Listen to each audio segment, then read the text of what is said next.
So tell me some of the challenges of going on the hunt. Is that something that you're familiar with as a British person? Going on the hunt, I'm happy to say that I've never been on a traditional hunt ever, and nor do I think I ever would. But this particular hunt day that we had was the very last day of shooting, actually. Jessica had gone home.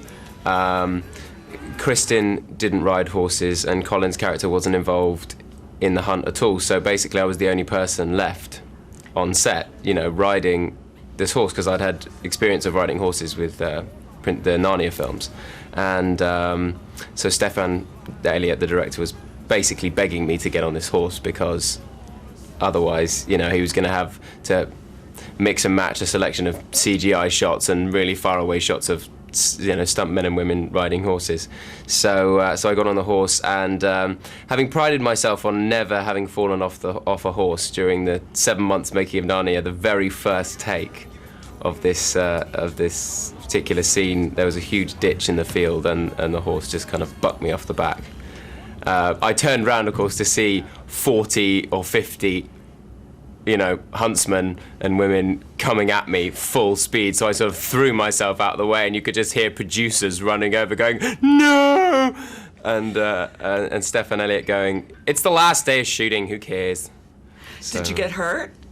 No, I was back on in 2 seconds. Got right back on the horse? Well, I got up in time to see the 50 horses just behind me and jump out the way of them, so. Jessica Biel, was she the only American on the set for the most part? Yeah, for the entire thing, actually. But it was actually a good thing, because her character is supposed to be a kind of fish out of water.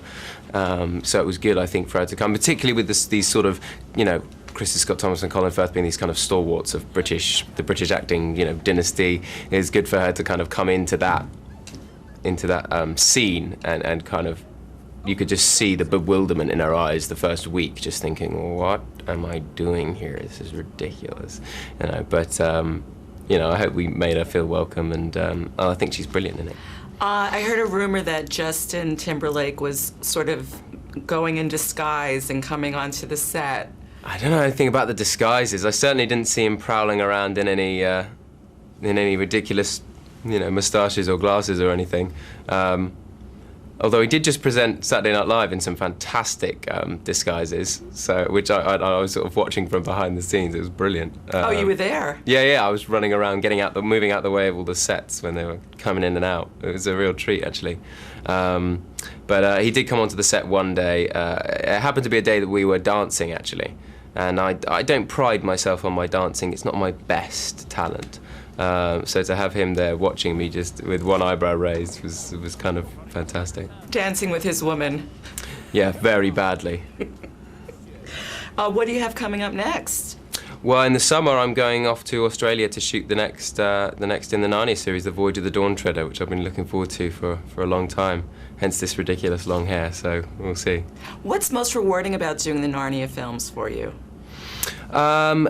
It's the whole experience, really. I mean, once you sort of hit your stride and you're able to relax, you realise just how huge these films are, and the fact that I read the books when I was 8 years old as well is just, it just makes it all that much more magical, Well, love this movie, Easy Virtue. Thank you. Yay, thank you.